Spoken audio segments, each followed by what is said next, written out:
What is up, everybody? My name is Alex, and welcome to... What is the show called? Welcome to The Broth, the most fun, serious show on the internet. We're here live in the Cauldron. And today we're going to be talking about what I thought was a joke, and then I started taking it a little more seriously.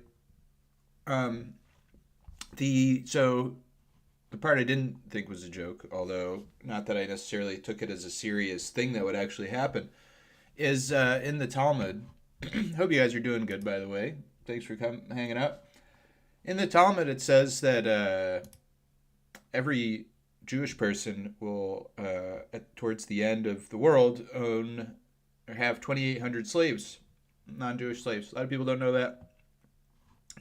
Here it is. And this episode asks the question of, did that happen? Was that the boomers? The first time somebody posted that on X, I'll show you the tweet.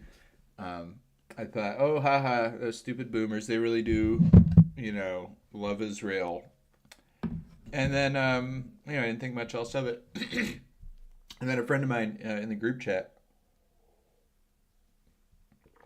shared it because I saw it on the timeline, and then a friend of mine shared it, and I looked at it again, and I was like, wait, I don't think this person is joking, and this is actually a really interesting question. So we're going to discuss this belief that they have. Now, like a lot of this Talmudic stuff, I grew up half Jewish. My dad was sort of a non-practicing. His parents were Reform Jews, which means that they're like the Protestants of the Jews, to make it really simple. Where sort of, they're not really taking much of it literally. They're not really observing much of this stuff at all. They might be going to synagogue. Chunky, good to see you, buddy. And then my dad was a non-practicing one of those. So he believed in God. We would do like 2 of the holidays at home along with the Christian holidays. So I was outside of this religion for the most part. And I also went to, my main experience in Jewish culture was I went to a Jewish sort of left-leaning Zionist summer camp, which was very interesting. And they're really not religious also. We did a lot of stuff. It was all cultural. We didn't do any religious stuff. But so I don't really know, I don't know that I would know. But I just want to share because I know people that are coming from the outside. It's hard to know what's going on. I never heard of this. And this is true with most of the Talmud stuff. Never freaking heard of it. A lot of the dark stuff in the Talmud, and there's a lot of it.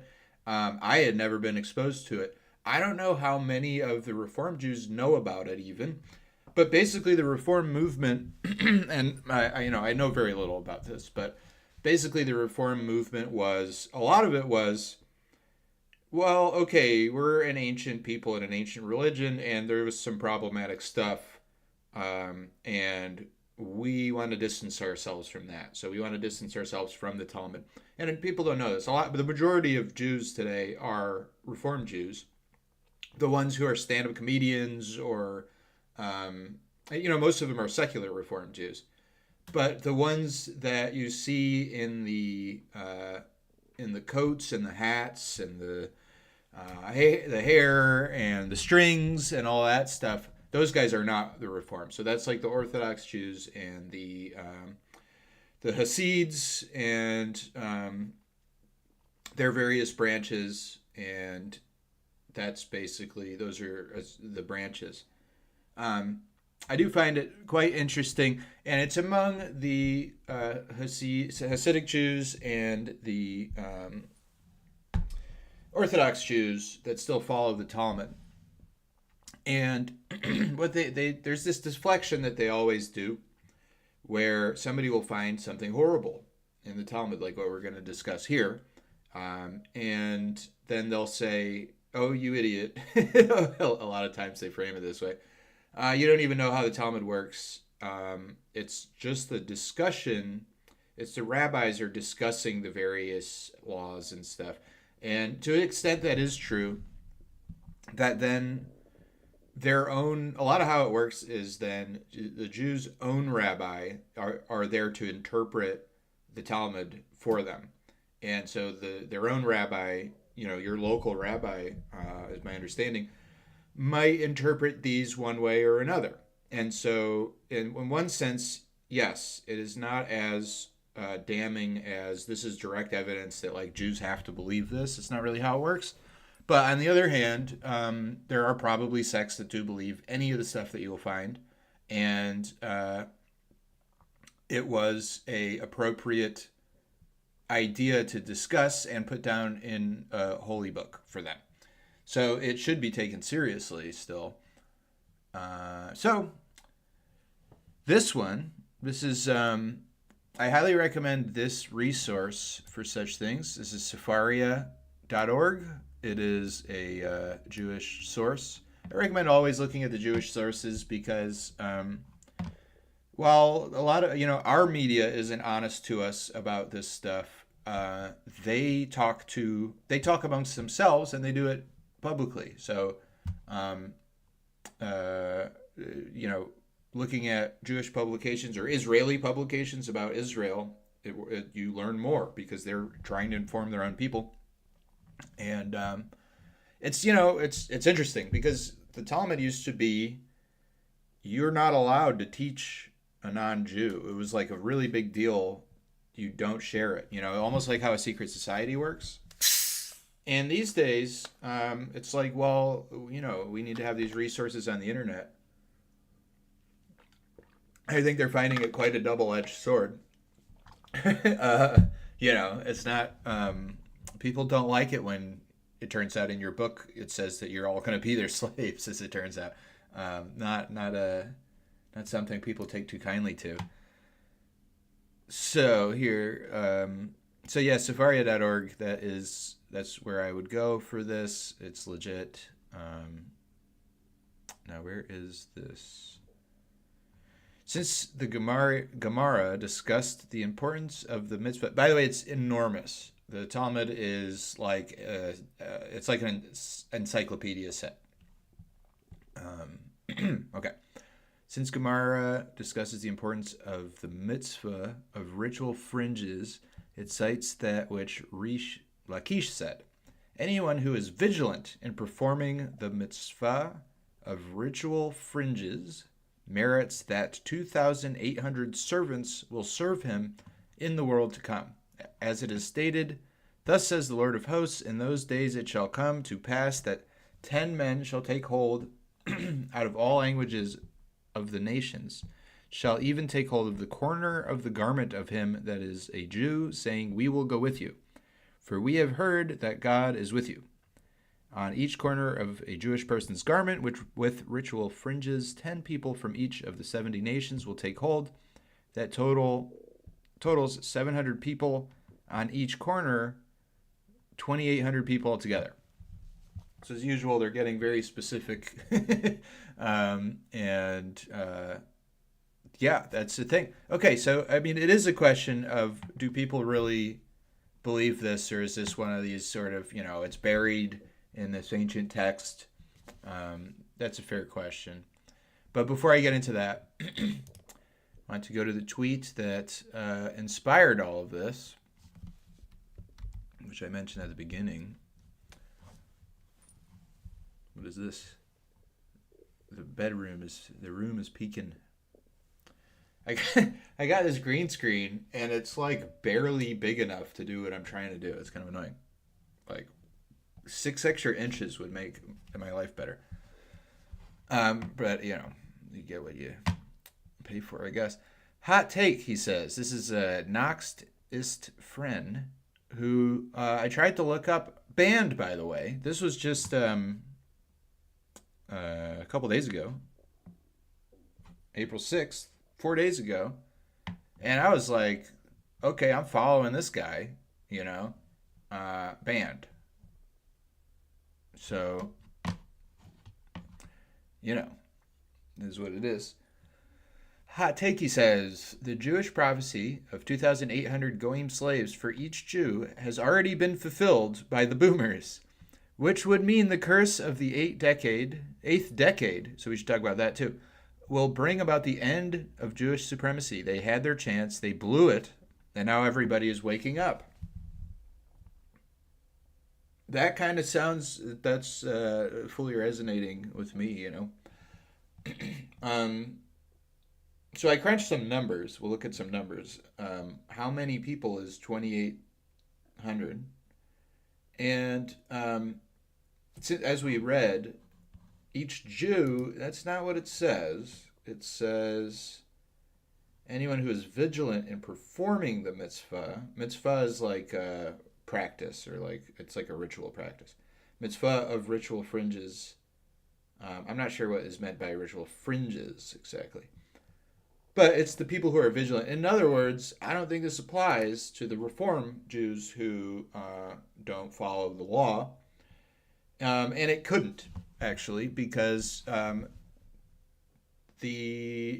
get more into the numbers. But basically, there's too many Jews and not enough non-Jews for them all to get 2,800. Now, well, if anybody is thinking this is just like a silly exercise, first of all, I don't believe that necessarily these Jewish prophecies come true in the way that I believe that the prophecies of saints can come true. But this is based in Old Testament, and so I think it's worth checking out and taking a little bit seriously. But where I find it's really interesting is fitting into kind of the timeline of like, if we're in the time of the rise of Gog and Magog, there's where would they have time for this to happen? Because if we're in the rise of Gog and Magog, the end of that happens, and then final judgment happens. So if this is supposed to be fulfilled, it sort of would have to have been fulfilled already. And I don't know of any, there's never been a generation that's so pro these people and so against, so subservient to them ever, as the boomers in particular. It's not all of them, but the like Christian Zionists in particular. So yeah, we're going to get into that. It'll be fun. Now, the eighth decade thing is worth looking at, or I'll just talk about it briefly. No Jewish state has ever lasted more than 80 years. They had the first time of the first temple. So this is like King Solomon, King David. In 70 some years, they got invaded and the temple was destroyed. And that was when they were exiled to Babylon and Assyria. Then again, I should let's get specific because I don't want to mess this up.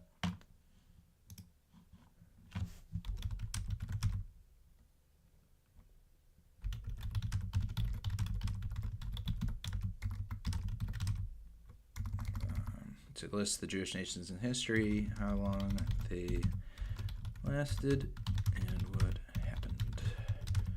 Be brief. Okay, so the kingdom of Israel from, let's see, what are we? Yeah, okay, so from about 1000 BC to 930 BC. How dare you BCE me when I'm asking you about Bible stuff?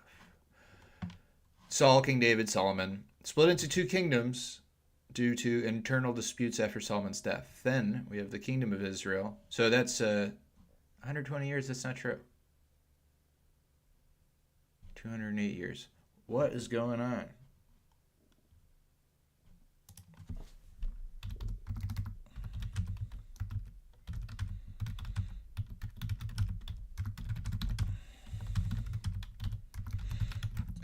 Have I been misled? I'm pretty sure the 80-year thing is real. Face significant challenges or collapse at the 80-year mark. It's not universally accepted, but rather a pattern.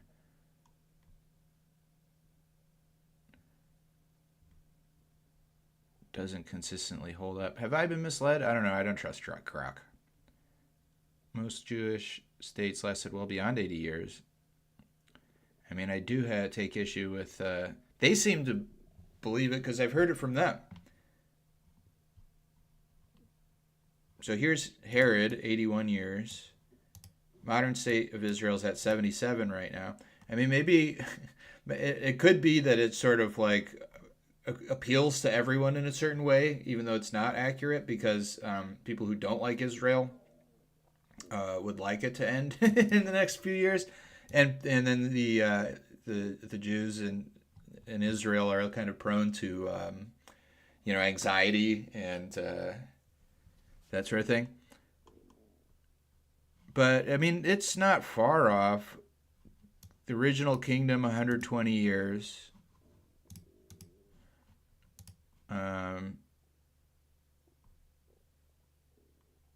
Yeah. Anyway, that is the thing that people talk about. So, I mean, and it seems like, they're kind of pushing their luck lately. I'll say that. So anyway, this is an idea, and let's keep going here. So this is that same quote. I really didn't need that in that form too. Okay, so check this out.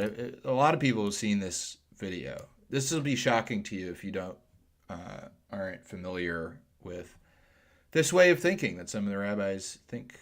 I have to have my head out of the way because you have to look at the... Now, I'm confident in these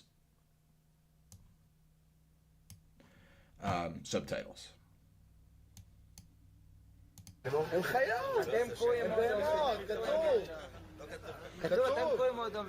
Like, I don't speak Hebrew, but I used to know a few dozen words for sure, and I can hear some of it, and it matches up with me, and it's really not disputed that this is what this is. And it's not disputed that a lot of them think this way. רגע, זה מה שאני רוצה להבין. רגע, שקט. אז כן, מה כתוב? זה מה שאני לא מבין. כתוב שאתם קרויים אדם,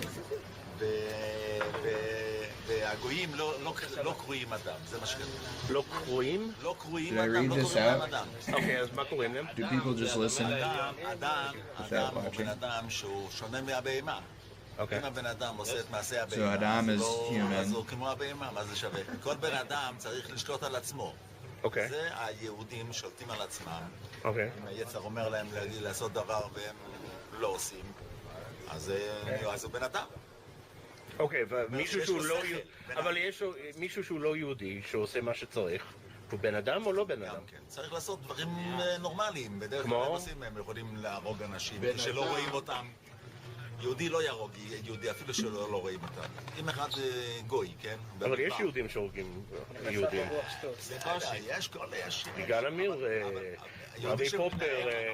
יהודי שמתנהג כמו יהודי, ודאי יש יהודים שלא מתנהגים. אוקיי, אבל רגע, מה שאני לא מבין, זה כל הגויים הם איך קוראים? שנייה, אדוני. בהמות. אני אגיד לך משהו? אם אין להם ציווי. אדם זה על שם הדמה לעליון. אדם זה כביכול הדמה לאלוקים. אוקיי? זה פירוש אדם. אנחנו הפכנו את זה, זאת אומרת העם הפך את זה. אתה אדם, בן אדם, כבר אתה בן אדם, אתה צריך להתנהג כמו בן אדם. אבל בעיקרון זה על שם עליון. אדם זה הדמה לעליון, וכיוון שאנחנו בנים של אלוקים, אז הוא קרא לנו בני אדם. ועכשיו, הגויים מה שאין, כן? אלוקים עשה אותם בשביל שיעשו פה... בשביל לשרת את היהודים. Now listen, everybody has their supremacists, but it's not easy to find a white supremacist that talks like that takes it this far. כל הגויים שאתה רואה שיש בעולם המיליארדים האלה, And we'll get to הם this הכל later. רק בשביל They just exist for the Jews back. אנחנו לא רואים את זה, אנחנו לא יודעים בדיוק. שנייה, כן, היות ואנחנו בגלות, אז אוטומטי... Okay, so this is where they're talking about their timeline, their understanding of the biblical timeline. They said we still live in exile, even though they have the state of Israel. But there is prophecy that they all will return to Israel. So I guess that's what he's talking about. There's still the diaspora. עוד לא משרתים אותנו לגמרי, רק חלקית. They only partially serve us. אז כל אחד יהיה לו... When the Messiah will come, יהיה לו אלפים עבדים. 2,800 2,800 slaves. In the meantime, the Messiah is not here. הם מובנים לנו רכבים. So how do they serve us now? They build us cars, apartments, buildings. They do everything. משרתים את היהודים. אבל יש גם יהודים שעושים את זה. So, there's one. Now, like I said, I had never heard of this teaching in all of my experience with Jewish people, but I certainly have experienced a feeling of superiority. I've never heard it expressed like that, but I didn't experience it that much because when I was at the summer camp, we were all Jewish. I was the least Jewish person there because I was only half Jewish. People treat each other like you might think they would anywhere, I guess. But yeah, I mean, when we went to Israel with the camp, and I remember we met a Palestinian teacher, and one of my campmates was like very upset. Like the point was to talk to one of them just to sort of humanize them, I guess, which was, they didn't have to do that. One of my classmates was quite upset that we even had to be in the same room with this woman because they're terrorists, and one of his family members was killed. Very, super groupthink. This is something that I think, it's kind of biblical in a sense. Like the Bible does talk about groups and groups as entities in a sense, but they take it to an extreme for sure. All right, so that's that. Here's more of that, more similar. Сегодня кому-то не нравится, что он будет в числе 2800 рабов. Тебе это не нравится, не будешь. Тебя просто прикончат. Честь удостоится быть в 2800. Okay, hold on. Only a very few will be honored to be among the 20. Oh. I thought he was going to say that only a few of the Jews will have the honor of having slaves. No, it's the honor of the slaves.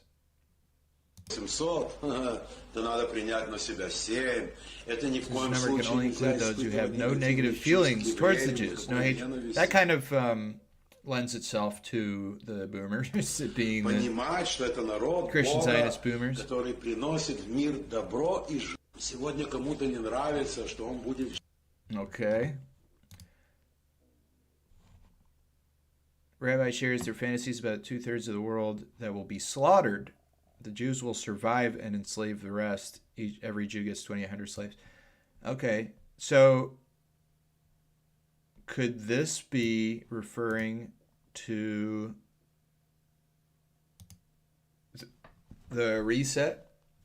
We don't know what happened between the end of the millennial kingdom and the current little season of Satan. Interesting stuff, because I'm big into prophecies. I might do a whole series on them. This might be part one, because I've been promising to do a Mary Julie Jeheni prophecy episode, and I might find a few more. But you have to take them with a grain of salt. It's not like the Bible where it's God's word. But Catholics, we have a lot of interesting ones. Ones that have been approved by the church, and then there's also a good way to test it is somebody prophesies 15 things and 10 of them already happened after they said so. That's what Jeheni is like. And the Jews they have the Old Testament. They used to interact with God, and they also have interfaced with other entities the entire time. In the Old Testament, they kept straying from God, and they would sacrifice to Moloch and stuff like that. And in Kabbalah, there's spiritual they're talking to entities and stuff, demons, whatever they may be, and so they know some things. They're they have like a distorted view because they are against Christ, who is God and represents the order of the universe, created the order of the universe, but also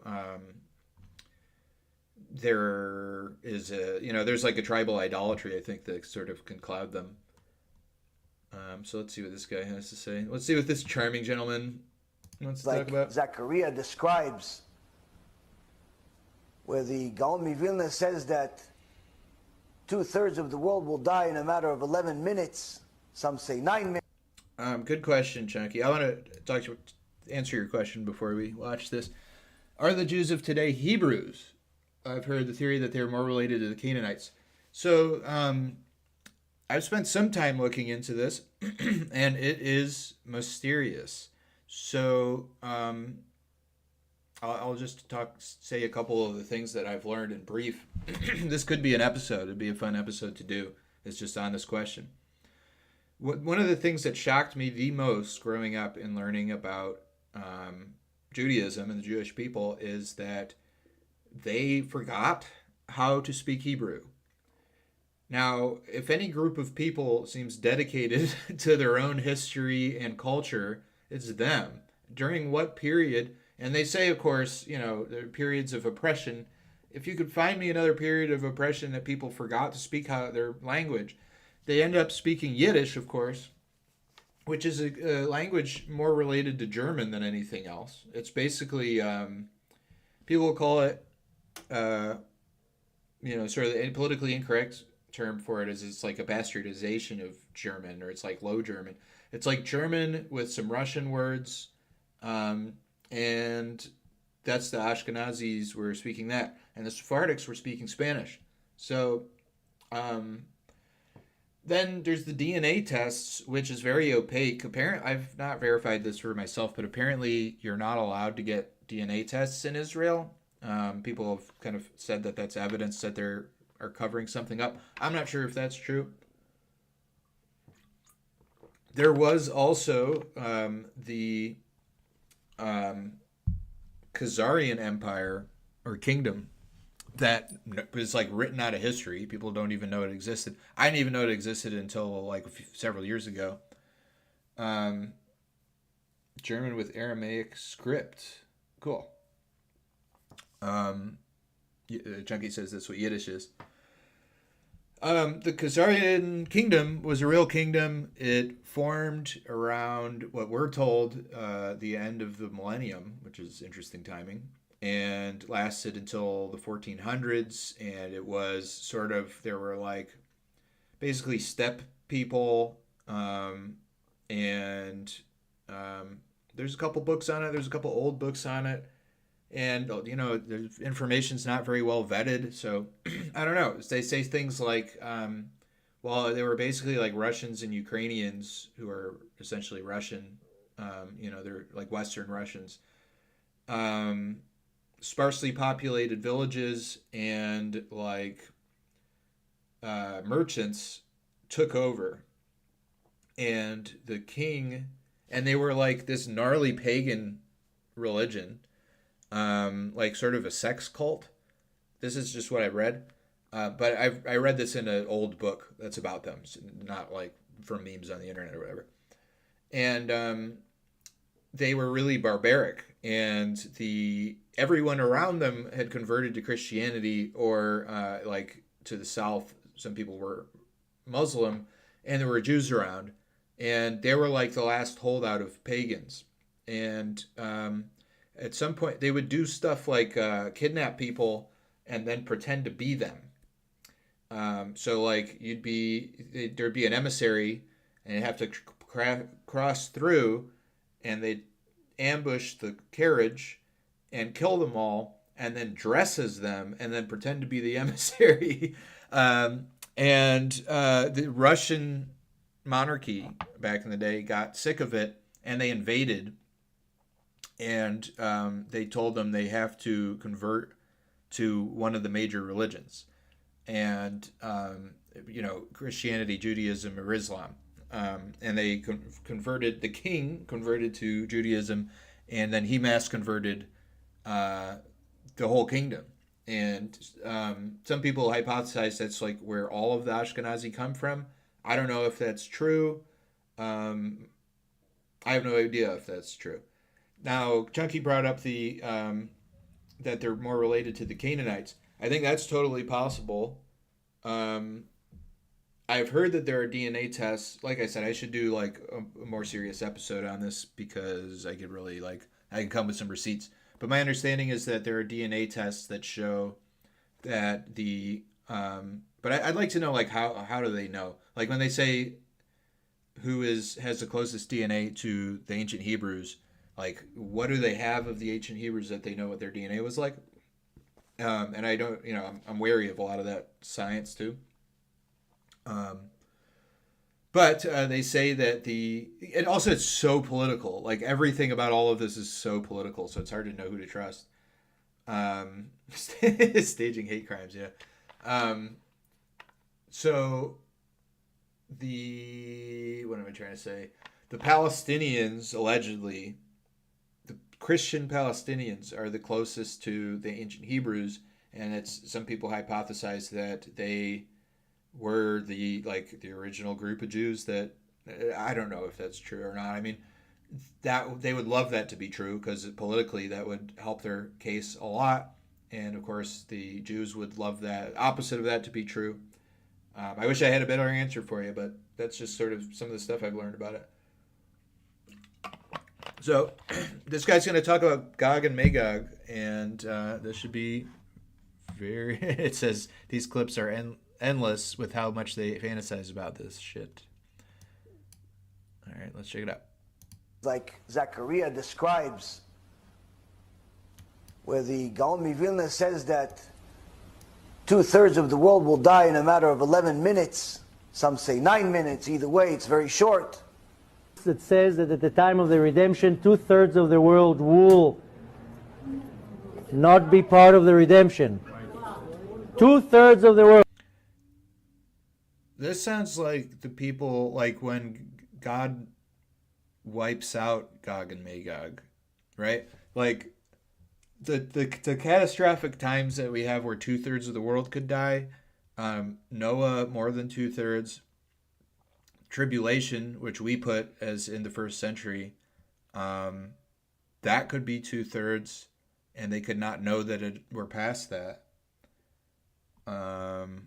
But it's maybe he's talking about when Gog and Magog are wiped out, and of course they don't. Well, I don't know. All right, just let it play, Alex. World, capiche, out. That's about, we calculated, give or take, about 4 billion people. 1/3 of the population of the world will survive. So we're looking at about 2 billion people. Even worse, they just mock the Torah. You know how many people in our generation mock the Kadosh Baruch Hu? And mock the Torah? I mean, Hashem rak yirachem aleim. That's the only thing I can say. So the mistake that people make is they think that the Mashiach will come at the year 6,000. That's a mistake. The issue is that the world itself will exist for 6,000 years in this capacity and then change form, if you will, for the last 1,000 years. This time is the days of Mashiach, where we are in the final stages before the war of Gog and Magog will start and get to the, it already started, but this time is the... So he's saying we're in this, Gog and Magog have started? Days of Mashiach, where we are in the year 6,000, that's a mistake. The issue is that the world itself will exist for 6,000 years in this capacity and then change form, if you will, for the last 1,000 years. This time is the days of Mashiach, where we are in the final stages before the war of Gog and Magog will start, and yeah, so he's putting us in the same part of the timeline that I am. Get to the it already started, but get to the culmination point, which is the final stage that the Gaon Vilna says will last 9 minutes. Somebody says 11, but either way, everybody knows it's a very small amount of time, where 2/3 of the world are going to die according to the prophecy by Zechariah in chapter 14. Then during that time of Mashiach is going to come, and some part of the last third that's left in the world will survive. Not all of them, but some parts of them will survive. So all of that is going to happen over a period of time. After this war is completed, there's going to be 7 years that it's going to take to bury all the bodies. And 40 years after Mashiach comes, there's going to be the resurrection of the dead. All of the tzaddikim that have ever lived will be resurrected 40 years after Mashiach comes. So there's going to be certain things that happen. Now, this is all going to happen soon. It's not going to happen at the year 6000. Okay, interesting. So I just looked up what year it is in the Jewish calendar. It is the year 5785. So he's saying it's not going to happen in the year 6000, which would be in another 115 years. It's going to happen very soon. And he's saying Gog and Magog is in the process, which that's what my hypothesis is. Zechariah. Yeah, it's Islam. It's the global migration north. So we should look at Zechariah. Missed what chapter he said it's in. Where 2/3 of the world are going to die according to the prophecy by Zechariah in chapter 14. 14, thank you. Let's bring this over. Jay, I see you in the chat. Welcome, man. Good to have you. U equals the rabbis. It's in my blood, man. What do you want me to do? Jay says, Israel's our greatest ally. I owned 2 houses by the time it's 26. I don't care as long as it's not on my lawn. Yeah, that pretty much sums them up. All right, how long is this? Not long. Should we just go through it? So, summary, after the persecutions of the church shall follow great prosperity. Persecutors shall be punished, so shall all that will not serve God and his church.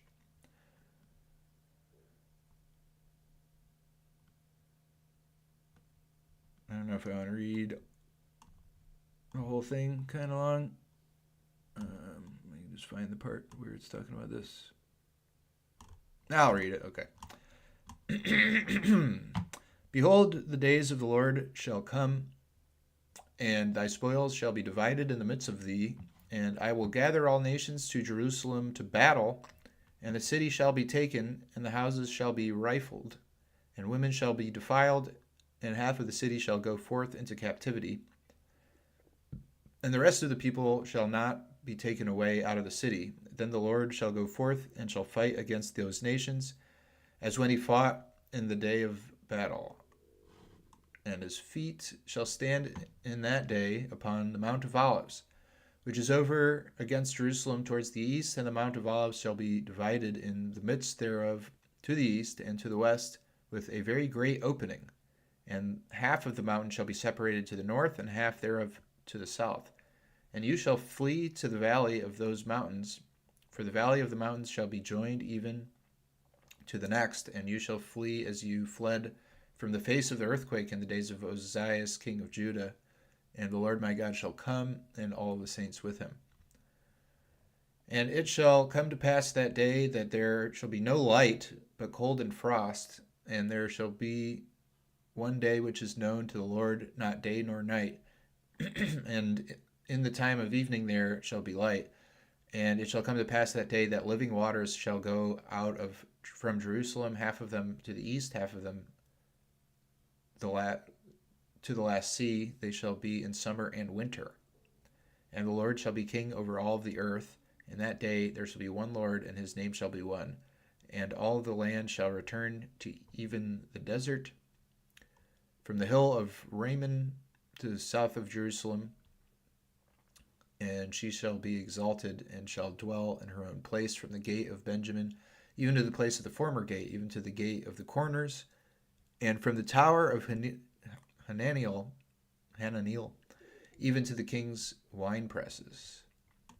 And people shall dwell in it, and there shall be no more of an anathema, but Jerusalem shall sit secure.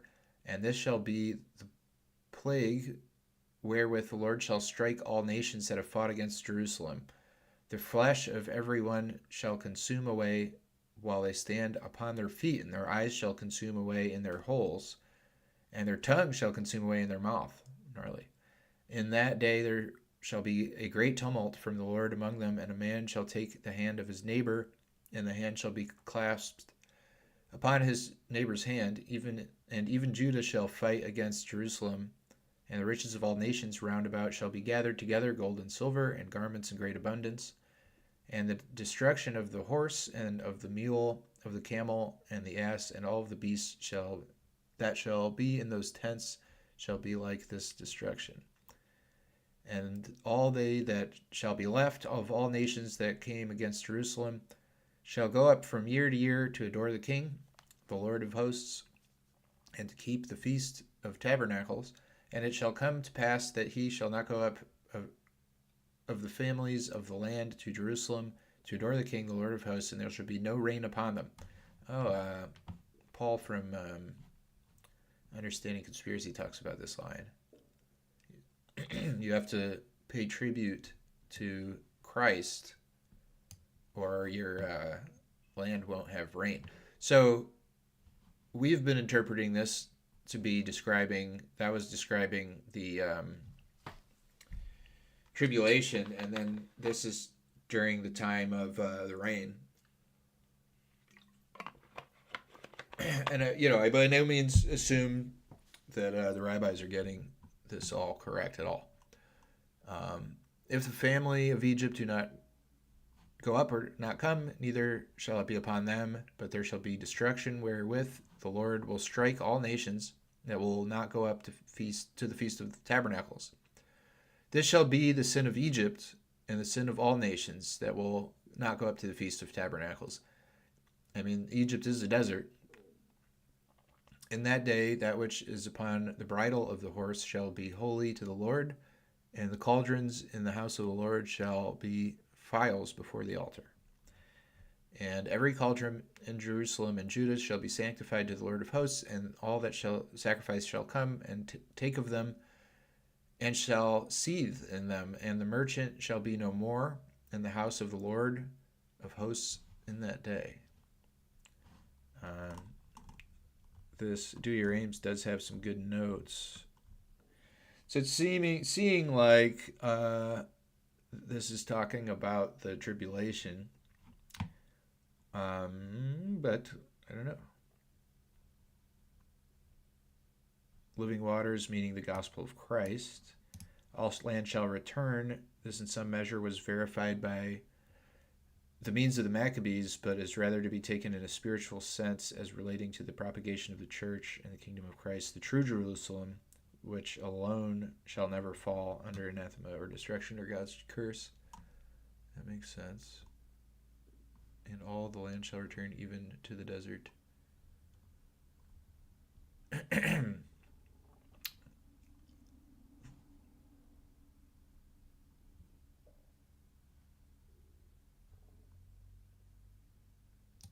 Even Judah, the carnal Jews, and other false...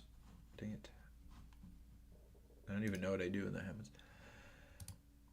Shall be like this destruction, that his beasts shall be destroyed as well as men, common soldiers as well as leaders. Many of that persecuted the church shall be converted. The feast was kept by the Jews in memory of their sojourning for 40 years in the desert. In a spiritual sense, is duly kept by all Christians, as in the early pilgrimage, are continually advancing to their true home, the heavenly Jerusalem, by the help of sacraments and sacrifice of the church, and that they neglect this must not look for kind showers of divine grace. Okay, so interesting. So yeah, a little bit hard to, we have to use our discernment, see what we think about, what this stuff means. So this brings me to some math I was doing. So I asked Grok, how many Goyim do some. Okay, so I got to 2,800 Jewish servants. The total population of Jews, we're told, is about 15 million. They can't each get that many. There's not enough people on the planet. Plus, yeah, okay. So, blah, blah, blah. So I started looking at if it's a subgroup, because it says the people who really keep the law, and so I was getting some population numbers for the different groups, and they're basically all too many. But a number that did work was, so I found out, I wanted to estimate how many Christian Zionists there were, if we're going by the theory that the boomers are them. Grok estimated 20 to 50 million, and then I asked how many Zionists that aren't Jewish in general, and he said about 50 million. So we're going with that. And so then I was looking at the different groups that would be subsets that could be meant by that. So there's the Orthodox Jews, there's too many of them. The total Hasidim, too many. Then there's smaller Hasidic dynasties, like specific groups, like the Lubavitchers and stuff like that. And that doesn't make sense because that seems too specific. But then I was looking at, if we're just looking at all of the religious Jewish leaders, and that would work. 12,000 to 22,000 times 2,800 equals approximately the amount of non-Jewish Zionists worldwide. So I don't know. It sounds silly, but it could be. And if this prophecy, so if this guy is not using the exact same timeline as us, but if it's post-tribulation, if the prophecy is post-tribulation, so right, so he's saying 2/3 of people die. That could have been tribulation, and then after that, this prophecy is fulfilled. Well, we are after that. We're quite a bit after that, but I guess they wouldn't necessarily, they didn't see the millennial reign coming. So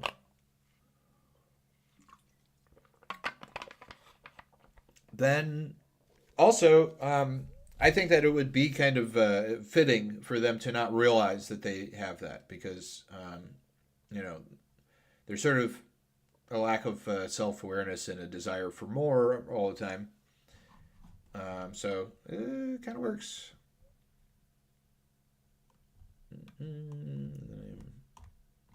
Yeah. So that's that. I gotta make my own timeline. I gotta start taking my own notes and making a timeline, because I think that'll be helpful for me. But it was definitely interesting to see this guy say that we are in the time of Gog and Magog. Let's watch that part again. The war of Gog and Magog will start and get to the, it already started, but get to the culmination point, which is the final stage that the Gaon Vilna says will last 9 minutes. Somebody says 11. Get to the final stage that'll last 9 or 11 minutes. So in Revelation, which they don't probably use, the final part is when God throws them into the pit. So they're saying 2/3. But either way, everybody knows it's a very small amount of time, where 2/3 of the world are going to die, according to the prophecy by Zechariah. So he's applying the prophecy of Zechariah that we just read to this. Chapter 14. Then during that time of Mashiach is going to come, and some part of the last third that's left in the world. So, and then when they're saying the Messiah is going to come, they mean for the first time. We mean the return of Christ. So I guess what I want to do is ask Grok.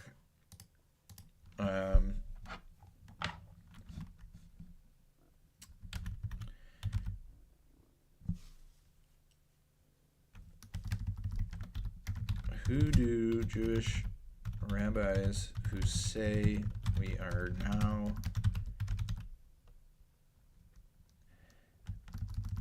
beginning Gog and Magog battle say Gog and Magog are?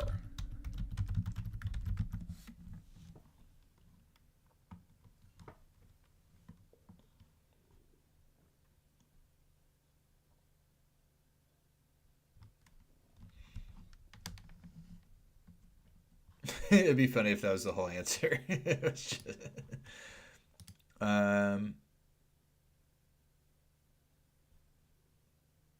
So they view them as modern nations or coalitions opposing Israel. Go figure. Drawing from traditional eschatological frameworks. Some rabbis like so-and-so linked to Middle Eastern conflicts. So they might agree with me that it's Islam. But I don't know, the whole Jews broom thing. And also, you know, they might say one thing and mean a different thing. Iran, Hamas, Hezbollah, blah, blah, blah. Here's another guy. Iran, possibly Russia, Turkey. Entire world against Israel.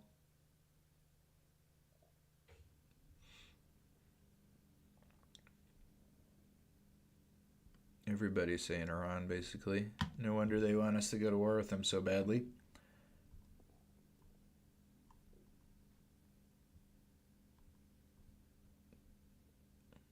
Christians as allies of Gog, but Christians in Iran are not allied. I guess Russia is, in a sense.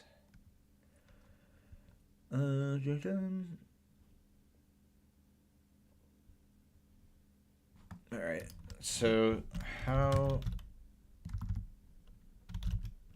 does Iran as Magog square with Islam as Jews broom and with, let's see, what's the relation to Amalek? So Amalek is the other historic enemy of the Jews that they usually say to mean Christian Europeans.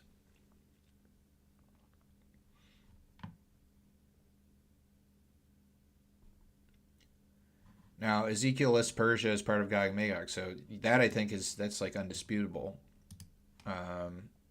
But we're viewing it as enemies of the camp of saints, which is Christendom. Persia is a historical name for Iran, blah, blah, blah. Islam as Jews broom comes from a medieval Jewish concept, often attributed to Maimonides. Though not a direct quote, it reflects historical view among some Jewish thinkers that Islam served a divine purpose by sweeping away idolatry from the world, preparing humanity for monotheism, and thus indirectly aiding the Jewish mission. Maimonides, living under Islamic rule in the 12th century, acknowledged Islam's strict monotheism, ruling it wasn't idolatry, unlike Christianity, which he saw as idolatrous due to the Trinity. This suggests Islam, despite its tension with Jews, played a role in refining the spiritual landscape, cleaning up paganism like a broom. However, this doesn't imply approval of Islam's actions. Sure. Amalek in Jewish tradition is the archetypal enemy of the Jewish people, originating from the grandson of Esau. The Amalekites attacked the Israelites in the desert. Ezekiel and Torah commands their memory be blotted out. So yeah, some of them want to blot out. They're talking about Christian white people. I don't think they all agree that that's who it is, but I've definitely seen that quite a bit. Amalek symbolizes an existential threat to Jews, embodying irrational hatred. Some sources, like Pre-Zadok on Nassau, connect Gog and Magog to Amalek, suggesting Gog and Magog are of Amalek's lineage or share its spirit. A comment on Yodea cites a source claiming Gog and Magog descends from Amalek. This isn't universally accepted, as Magog is a son of Japheth. Magog is a son of Japheth.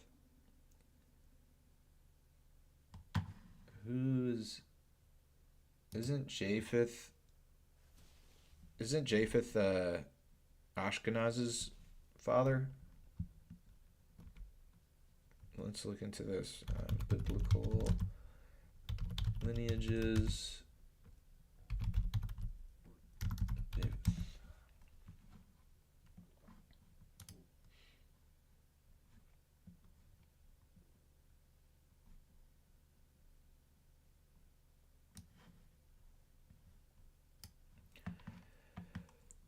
Okay, true.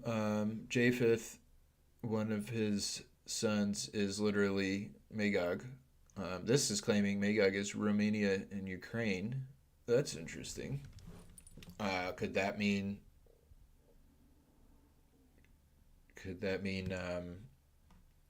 Khazarian? Which one? So they claim to be descendants of Shem.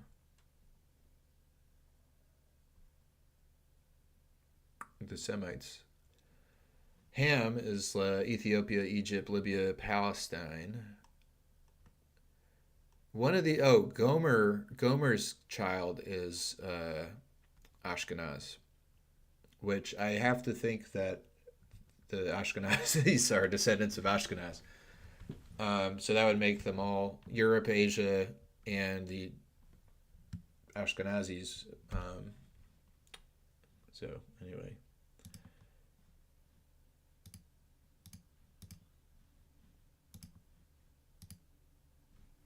Back to this.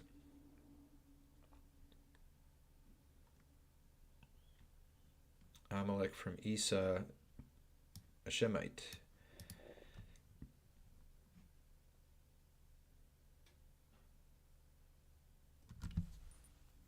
Okay.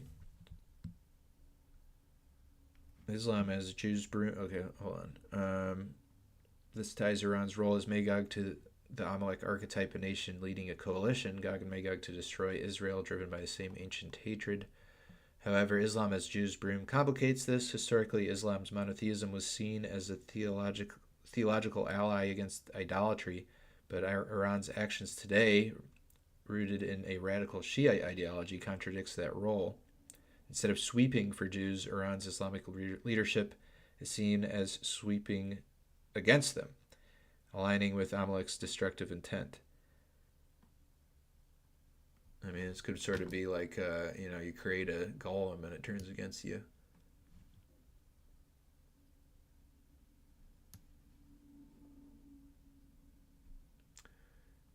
The relation hinges on a symbolic continuity. Amalek's hatred manifests in Gog and Magog, with Iran as a key player.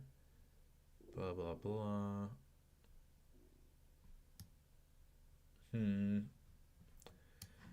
Interesting. Last third that's left in the world will survive. Not all of them, but some parts of them will survive. So all of that is going to happen over a period of time. After this war is completed, there's going to be 7 years that it's going to take to bury all the bodies. And 40 years after Mashiach comes, there's going to be the resurrection of the dead. All the tzaddikim that have ever lived will be resurrected 40 years after Mashiach comes. So there's going to be certain things that happen. Now, this is all going to happen soon. It's not going to happen at the year 6000. Like Zechariah described. Interesting.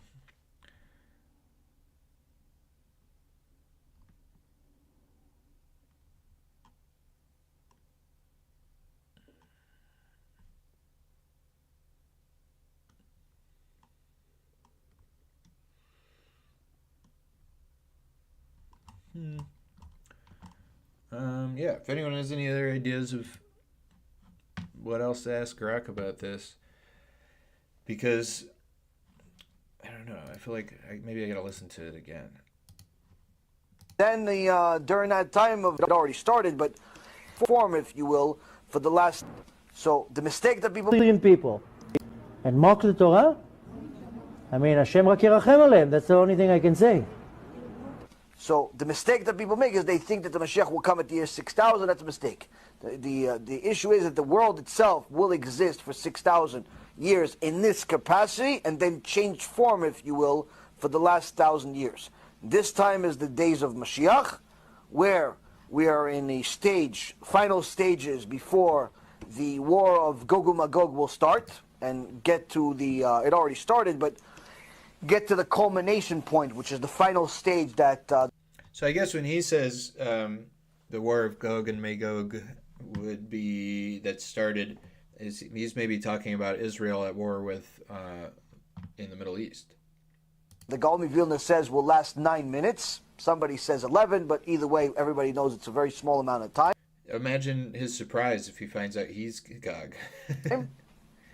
Where 2/3 of the world are going to die, according to the prophecy by Zechariah in chapter 14. I mean, you'd expect them to misunderstand a lot, probably, because they somehow missed Christ. It was like the most obvious thing ever.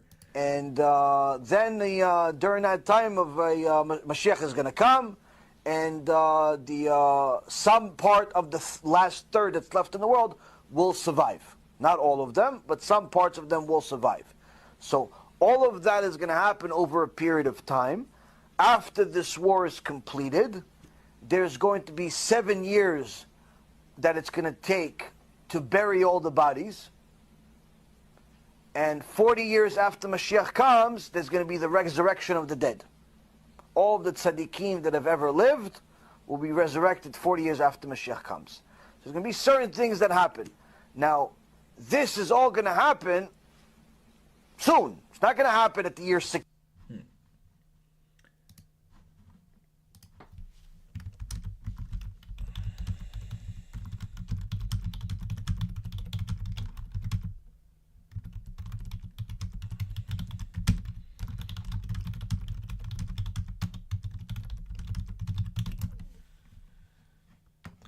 I'm asking if final judgment and the second coming are separate events according to Catholics and according to Jews.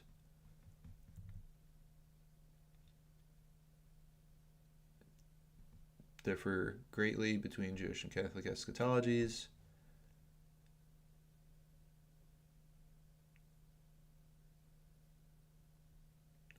The Jews are not delineating in separate events, but they don't have, of course they don't have a second coming.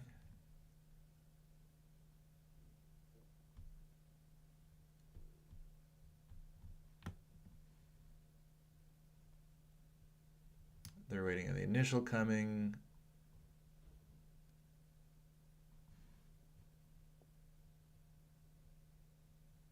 After the defeat of Gog and Magog, some sources like the Talmud suggest a phased process.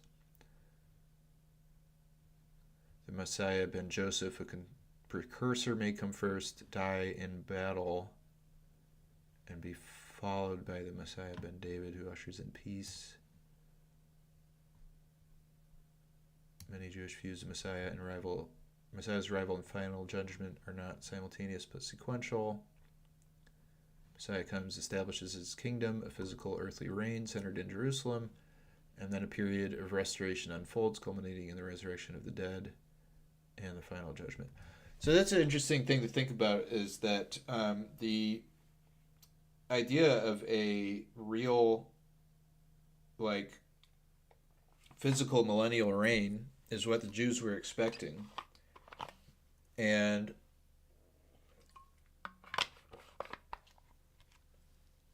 you know, our idea generally is that Christ came and he wasn't that. It was more spiritual and symbolic, and that, but it could be that was, I mean, we're kind of, I'm positing that it was sort of like what the Jews thought, except for they thought it was just going to be for them, and what it was for all that, it could have been for them. It just had to be for also everyone else who believed and served Christ. So let's see what the Catholics say. second coming is when he returns in glory to judge the living and the dead. Visible cosmic event, descends with angels, dead is raised, final judgment immediately following the second coming. Right, so this is where I'm diverting from that.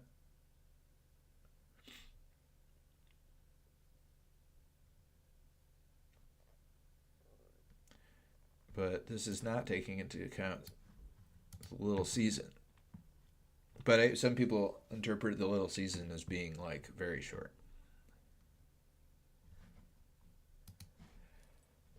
Yeah, interesting. Well, yeah, let's just kind of mess around for a bit because that's all I have on that. See if anything fun is on the timeline.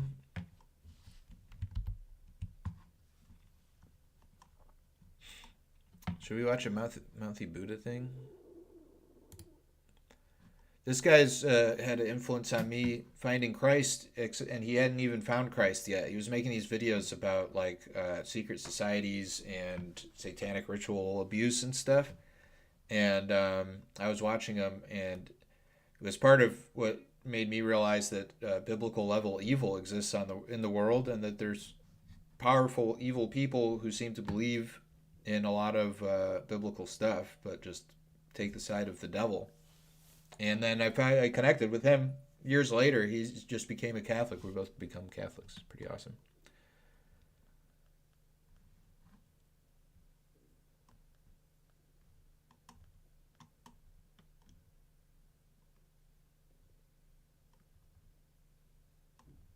I wonder if he has any of his video clips here. Let's check it out on his Rumble.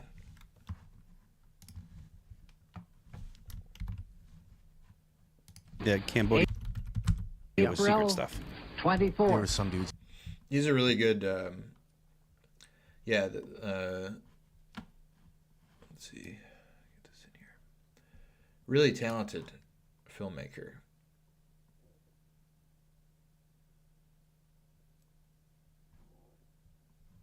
Yeah, I'll check this out.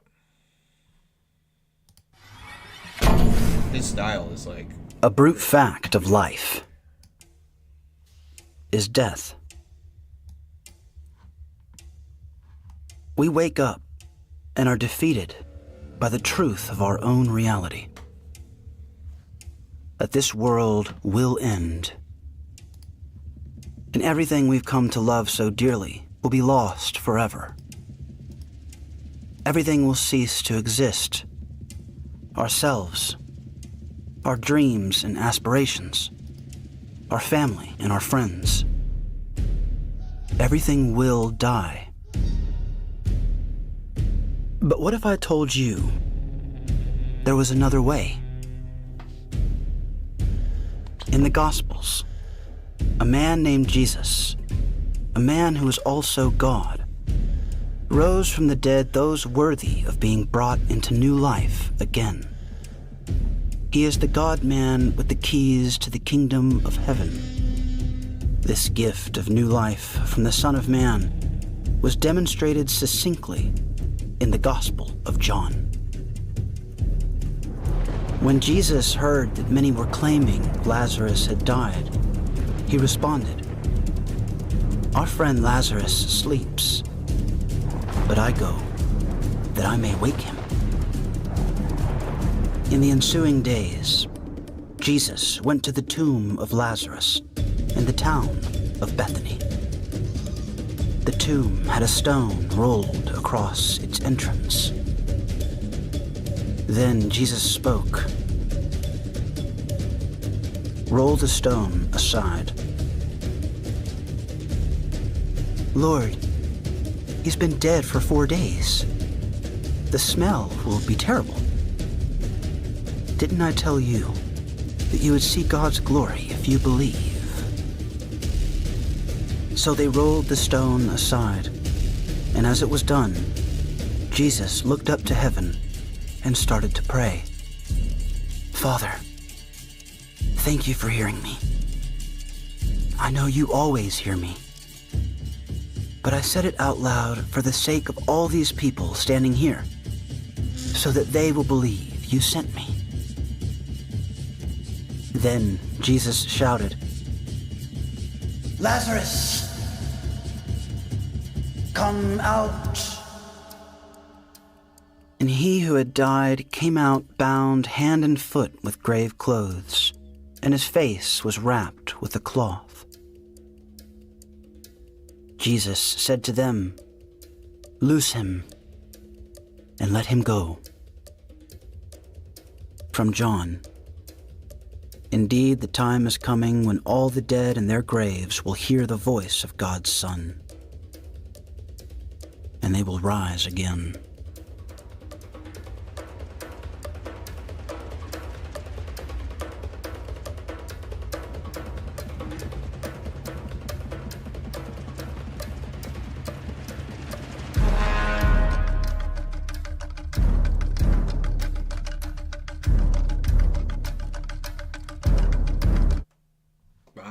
Yeah, freaking awesome. Highly recommend giving him a follow.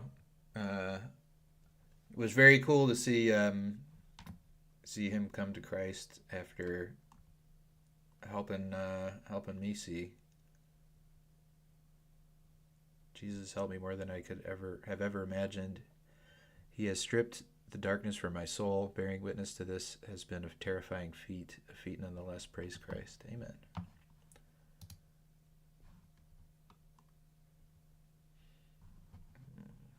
Okay. What's really crazy to me is when people say the rich should pay more taxes. Okay, fine. But where do you think that's going? Where's that going?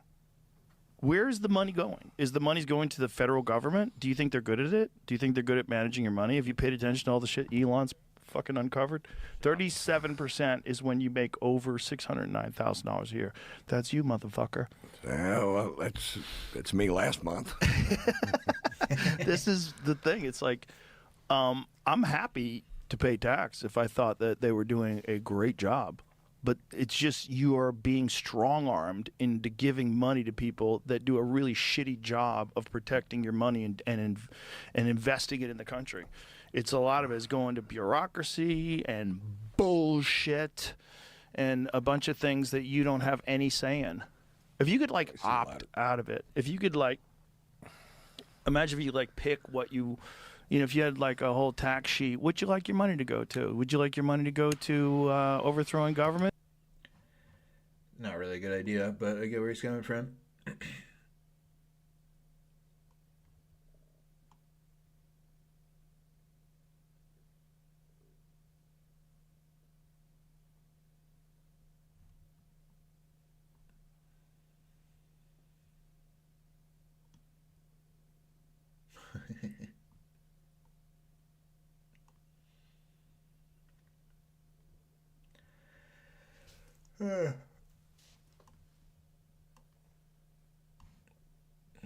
It's too long to watch. This stuff is just ridiculous, man.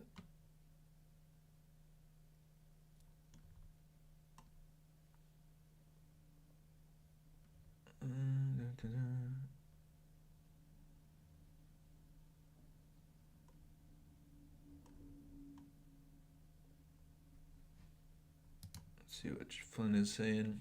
In warfare, for every action, there is a reaction followed by a counteraction. The Chinese believe they are masters of this, but in reality, their political system is built on a foundation of quicksand. And the CCP under Xi is under extraordinary pressure, and will not lose face, but could lose a hell of a lot more. Like those on the left in America, their arrogance will be in their downfall. That sounds right to me. This was interesting. Did you guys see this? What's he talking about? What's Bro talking about? We'll end up making a very good deal for both. But, you know, we've been treated so badly for so many years. Again, we allowed that to happen. We've been treated so badly for so many years. But, no, I don't expect that. I think President Xi is one of the very smart people of the world, and I don't think he'd allow that to happen. And we're very powerful. This country is very powerful. Let me tell you, it's far more powerful than people understand. We have weaponry that nobody has any idea what it is, and it is the most powerful weapons in the world that we have. More powerful than anybody, not even close. So nobody's going to do that, but I think that if that's what you're referring to, maybe it's not. But just, and so I've never heard any president say that. Close. So nobody's going to do that, but I think powerful weapons in the world that we have, more powerful than anybody, even not even close. What would be that? I have some ideas. There's direct energy weapons. People talk about that. People talk about this being that. I don't know if this is a red herring or not, but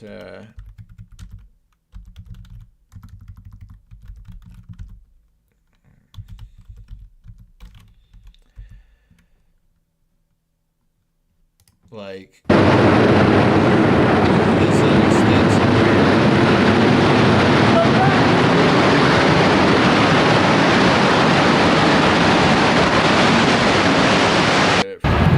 just over the North Tower came. Appears to be not what would happen if you just detonated.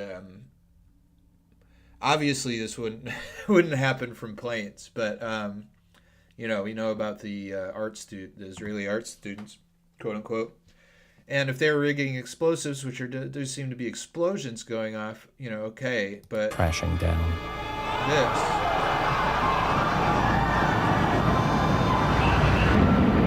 Seems to be cement, like rumble, atomizing. There's some more jets coming in, and so people have speculated that is a direct energy weapon, which it's like a giant microwave, to make it overly simple. Just beam energy, and there's actually people have talked about in the Vedic texts, the ancient Hindu texts. There's things that are described that seem like that, like a beam that could sweep across the land, and it's like atomic bombs continuously going off.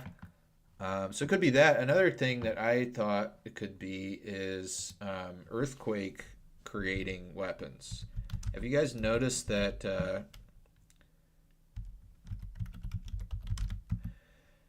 sometimes earthquakes seem to coincide with governments doing something that would piss off the deep state, etc., the global hegemon? Please tell us about tectonic weapons. Is it possible to create earthquakes artificially? Is it possible to... Well, I think if you detonate a powerful nuclear weapon underground, it is... This guy doesn't even know what he's talking about. Earthquake weapon would use sound waves, and it comes from Tesla's work, where he said that at least allegedly, he said that he figured out how to harness the energy of the atmosphere, and could turn it into vibration. And that theoretically, he understood that he could build something that could create the right type of vibration at such a level that it would cause tremendous earthquakes. Nikola Tesla may have created an earthquake machine, and it totally freaked him out. While testing a small mechanical oscillator in his New York lab, the building started to vibrate, then shake, then rumble. People in nearby buildings thought it was an earthquake. They ran outside. Some screamed. Police were called. And Tesla? He panicked. If the cops see this, I'm finished. He grabbed a hammer and smashed the device into pieces. Just moments before the officers walked in. Later, he said, if I had let it run just a few more minutes, the whole building would have come down. What was this machine? A resonance oscillator, a device that sends tiny vibrations that grow stronger over time. And today, some people believe this tech may have inspired modern artificial earthquake weapons. Crazy coincidence? Or was Tesla onto something way bigger than we imagined? Nikola Tesla may have created an earthquake machine, and it totally freaked him. Yeah, totally possible. That sort of fit with what Trump is saying.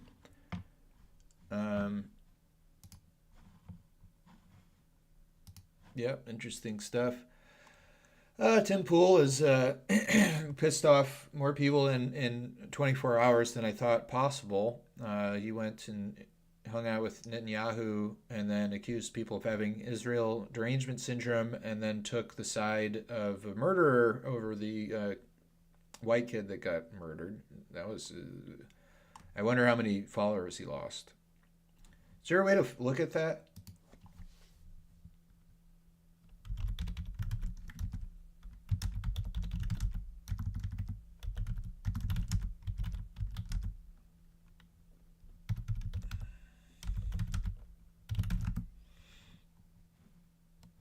I should ask Grok if there is.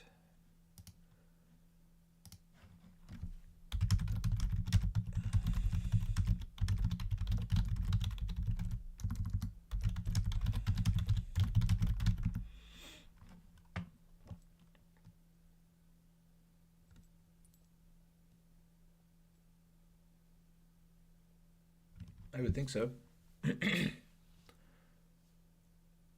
Oh, I mean X. Okay, here we go.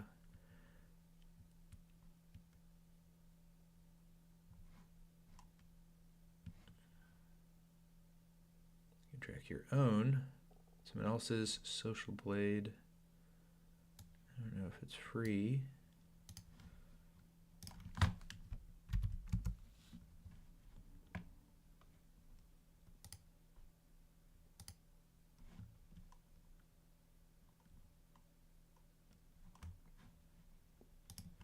If this takes more than a second to get anywhere, then I'll abandon it.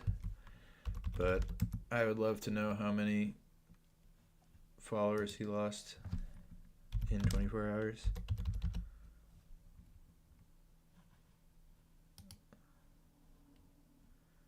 Doesn't even have Twitter.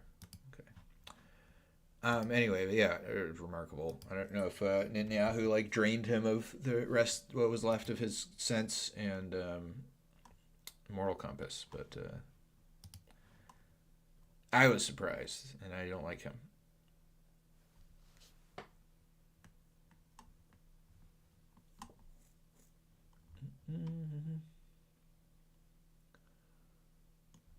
Yep, true. Oops.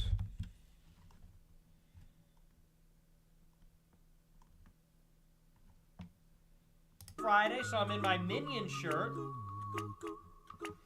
One in a Minion t-shirt. And you're pretty late. It's like 4 a.m. basically. The envy the Arabs and Jews have for the white man poisons their large fortunes. They can never actually enjoy their wealth when they know they are... Yeah, there's probably some truth to that.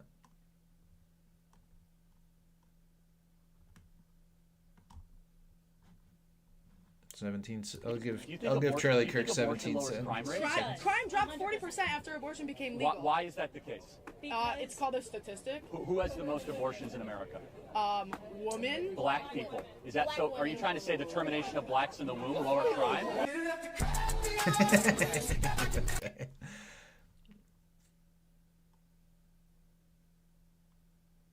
Yeah, let's check out Pools. For one where he says, what is it? Nothing matters but this. He was at a school event at the wrong team's tent with a knife. He clearly chose murder than to walk away, cut and dry here. Nope, wrong. Imagine you are invited to a party at someone else's house, and you are legally carrying a firearm. And then a fight breaks out, and or like an altercation breaks out between you and some guy, and there's drinking involved or whatever. I'm not trying to make a one-for-one scenario. I'm trying to create a potential scenario separate from this one with similarities. You go to a party. Let's say you go to a party. And some guy starts saying stuff like, yo, man, get out of here. And you're like, I can do what I want. I was invited to the party. Verbal altercation escalates. And then the dude, you're standing there, and you pull your sweater back, and you've got a gun. And you put your hand up and say, don't come close to me, bro. I'm warning you right now. He didn't show him the knife. Close. Do not take another step. Then the guy grabs your arm and makes a move. So you draw your weapon, and you use it. Okay, make the argument. You have no right to defend yourself when you're being attacked by a guy. Make the argument. By all means, go ahead and do so. I ain't gonna do it. Not in the... Freaking crazy, man. Let's see him get cooked in the comments.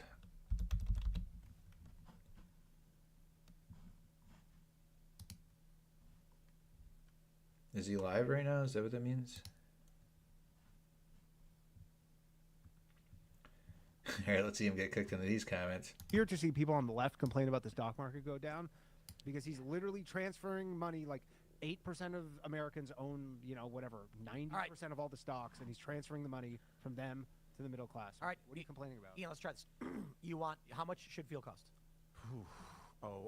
It's a commodity. Right now, I'd love to see the price of it, 30 cents a gallon. What do you? Dude, if I was base retard here, I couldn't be on his show anymore. I like what's his name, Ian something. I'm one of your stupid slaves. Remember, this program is pure misinformation. If misleading the public was a crime, Tim would get the death penalty.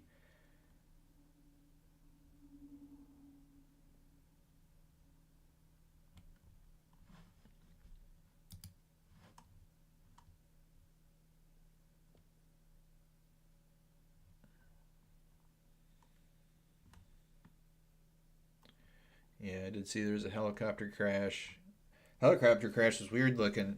The video I saw started with the tail is missing from the helicopter. I don't know how that happens. But yeah, where's the...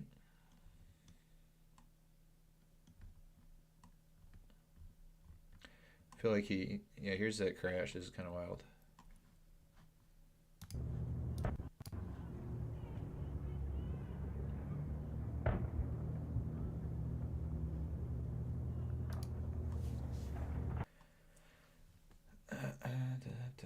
It feels like he's spamming. Maybe he always does this, but maybe he's spamming the timeline to because he was getting cooked.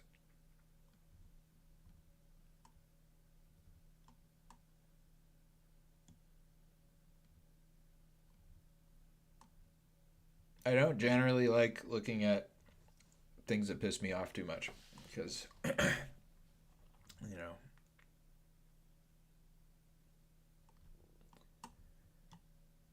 everyone else is right. I was wrong. The moment politicians put a sign up saying no weapons, any use of a weapon in that space is murder no matter what. Our right to bear arms ends where people vote.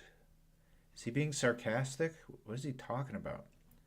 If laws are passed banning weapons from a school, you cannot bring one. If someone grabs you and uses the weapon, it's murder, obviously. So he is backtracking. Well, good, I guess. But yeah, here he's saying, are we against self-defense? I don't know. I mean, he's a joke anyway.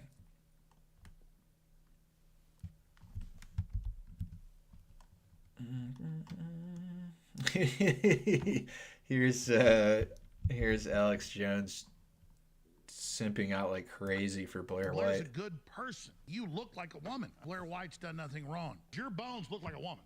We're very blessed to have you as an amazing, beautiful, smart person. My genetics says this is a woman. You're an articulate, amazing person, a beautiful person. The way God works mysterious ways, it creates beautiful things. It just shows you how God works in mysterious ways. I know this in my heart. You're a good person. You love the children. You're the perfect spokesperson. This is what they probably should have done over at Bud Light. But inherently, at a spiritual level, I realize that God's working through you, and it's an amazing thing.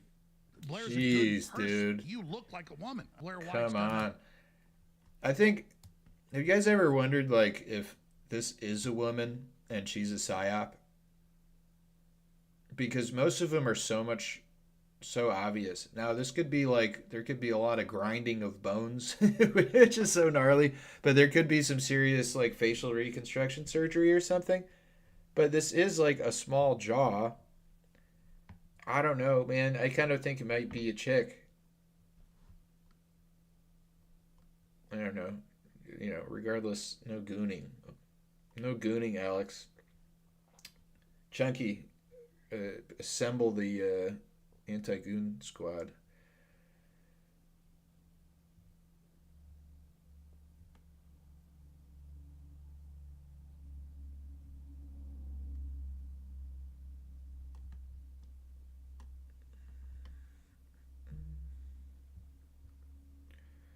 This might be fun. 6 minutes. That's a little long. I do also think that one of the bigger, kind of the bigger picture dynamics to all of this is that we have, at least since 9/11, been in a state of perpetual war. And all of these wars have been disasters. They have been so many lies involved in. Yeah, classic stuff.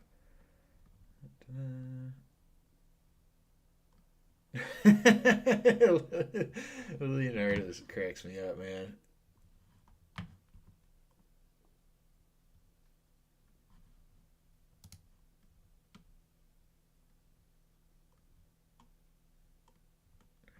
Yeah, this one's is telling right here. Someone said this is why they hate Russia.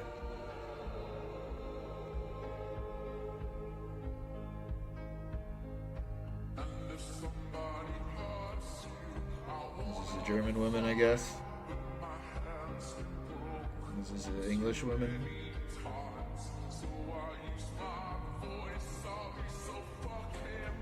This should just not be allowed for sports reasons.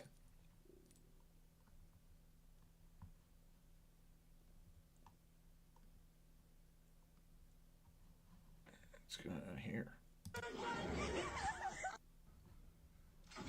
This is that movie. I've not seen it.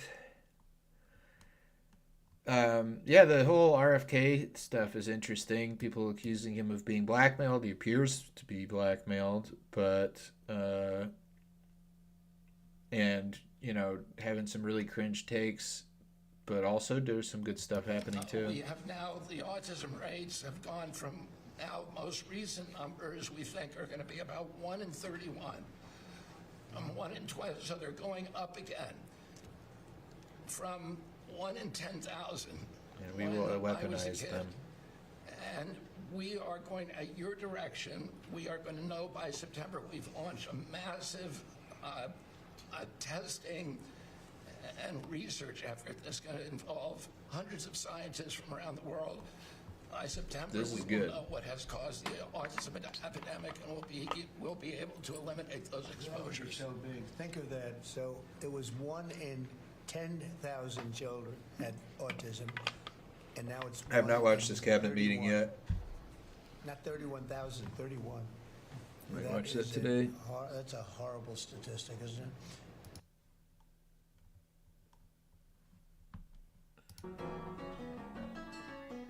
Paused by the schnoz, hawking ceilings on your molding culture clown. They don't debate.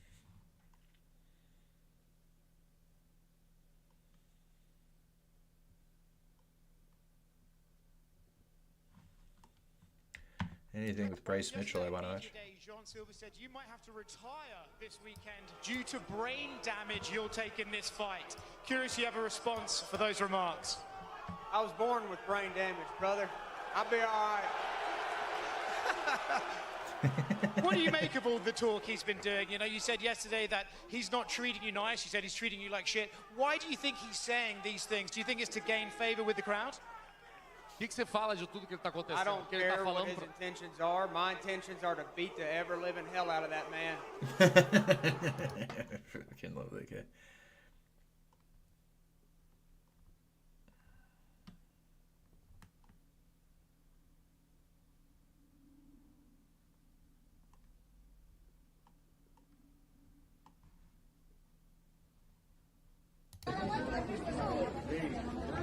Ok, miren este chico. Él baja las escaleras y vuelve y las sube. Miren. All right, last thing, and then I'm gonna get out of here. It's a fun show today. Y'all gotta forgive me, I'm a little distracted. This is the first show I've ever done with an interpreter. This is fucking cool right now. Well, I'm trying to learn shit. Retard. Retard. Retard. Retard. Retard. Retard. Retard. Democrat. Democrat. This is the same thing. It's the same thing. It's the same thing. Kip. Grateful for the massive turnout. Ramaswamy gets cooked in every single post.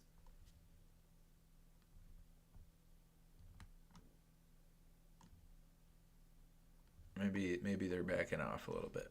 I mean, I guess he gets cooked by me in a lot of them.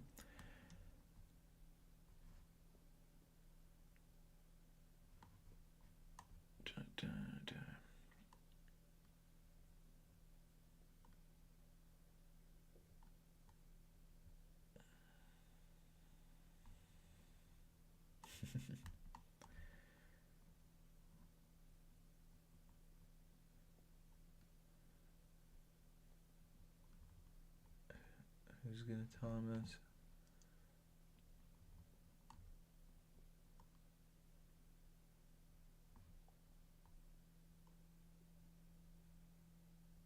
Oh, for Christ's sakes.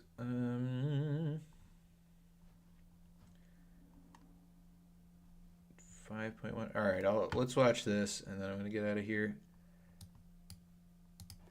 All right, we're back with another update on cutting wasteful spending here at DoD, and this one is, as they say, a big one.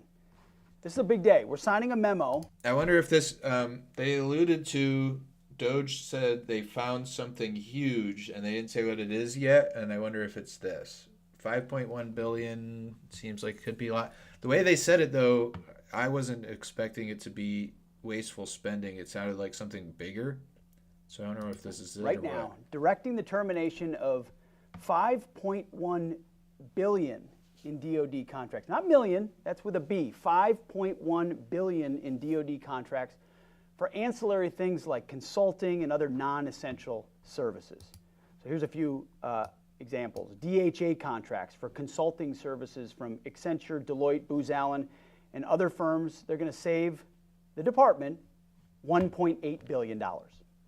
How about a software reseller contract for enterprise cloud IT services, saving the department $1.4 billion. A $500 million Navy contract for business process consulting. Again, process, lots of consultant for administrative offices in the Bureau of Medicine. By the way, we need this money to spend on better health care for our warfighters and their families instead of $500 an hour business process consultant. That's a lot of consulting. How about this? A DARPA contract for IT help desk services. All right, this is just normal stuff. I'm trying to find if they disclosed what the thing is. They said it's horrible. Elon Musk's Doge found something, quote, horrible. Trump makes big claim. Doge has made a discovery, but the scope of it is not confirmed. Trump has expressed support for Elon. Carolyn Levitt confirms it, but she didn't say what it was. I saw that. So let's see if anything happened in the last hour or something.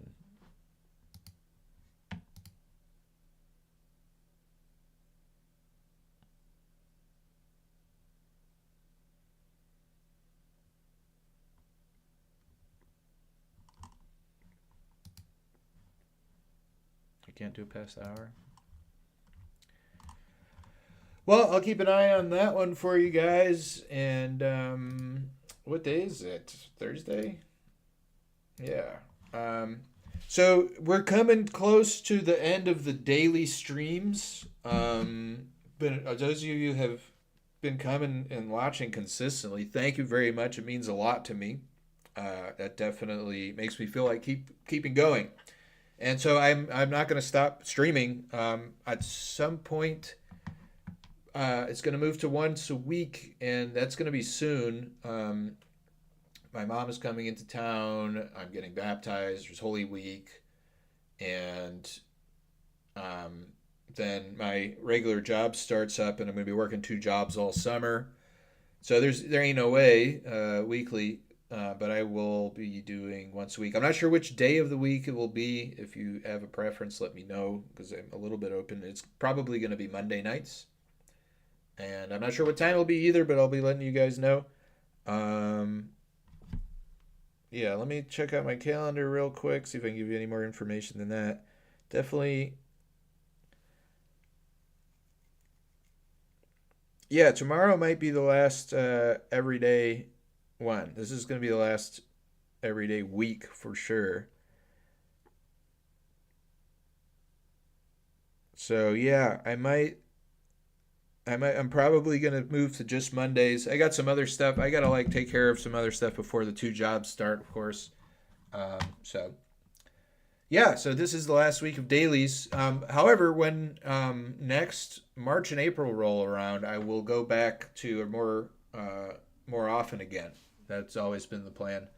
So, and I got to find a way to have more time to make clips and stuff like that and promote this a little bit. But right now I'm just trying to be consistent and get better at talking into a microphone, basically. So anyway, thank you guys. Good to see you here. Much love. God bless you. See you next time.